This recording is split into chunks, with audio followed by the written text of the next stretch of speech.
this is our Jenny Ann can buy it.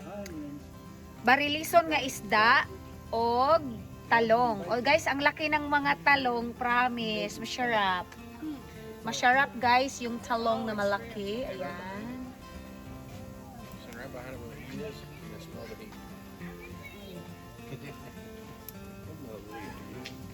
Kalami sa isda guys, promise. Lami-lami, gilok-gilok. Guys, yung talong, lami-lami, gilok-gilok. Laki-laki. Laki-la, dako-dako. Dako-dako kag haba-haba. Dako-dako kag haba-haba, lami-lami kag gilok-gilok. Oh, ayan, ayan na.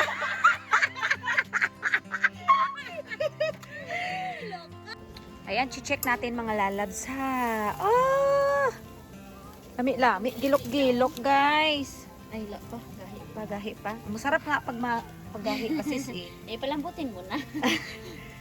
Ay, lami kayo siya guys, promise.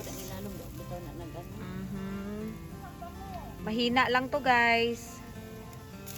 Tingnan nyo yung isda guys. Ang tawag nito sa atin guys sa Pilipinas, barilison.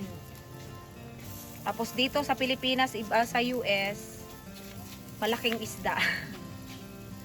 Pinuli niya yan sa aquarium. Oo nga. Ay, lami-lami guys. Kinuhanan ko na ng hasang yan ha. Tsaka kinuhanan ko na ng yung tinain nung kung saan naglagay ng food. Pero iniwan ko yung atay. Atay ba yun?